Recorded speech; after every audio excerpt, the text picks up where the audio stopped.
இந்திய கம்யூனிஸ்ட் கட்சி நூற்றாண்டுகால இயக்கம். ரஷ்யாவில் நடைபெற்ற மகத்தான அக்டோபர் புரட்சியால் உந்தப்பட்டு இந்தியாவினுடைய விடுதலை போரிலே பிறப்பெடுத்தது.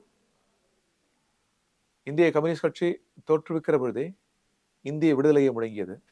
பாட்டாளி வர்க்க சர்வதேசத்தை முழங்கியது.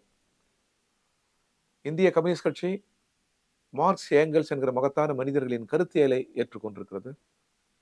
லெனின், மேதை லெனின் அரசியல் கருத்துக்களை ஏற்றுக்கொண்டிருக்கிறது. 1848 மார்க்சும் ஏங்கல்ஸும் கம்யூனிஸ்ட் அறிக்கையை வெளியிட்டார்கள். கருத்தால் கரத்தால் உழைக்கிற உலக நாடுகளின் தொழிலாளர்களை ஒன்று கூடுங்கள். நீங்கள் அடைய இருப்பது பொன்னுலகம், இழக்கிருப்பது அடிமைச்சங்கில் என்றார். உழைக்கிறவர்கள் தான் இந்த உலகை ஆள வேண்டும் என்கிற கருத்தியல் இது.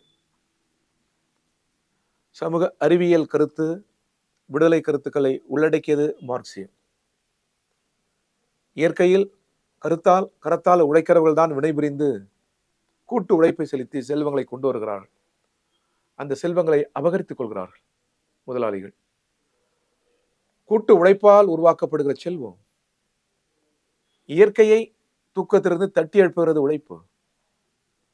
அவ்வாறு உருவாக்கப்படுகிற கூட்டு உழைப்பால் உருவாக்கப்படுகிற இந்த செல்வம் நாட்டு மக்களுக்கு சொந்தம் என்கிறது அந்த அறிக்கை.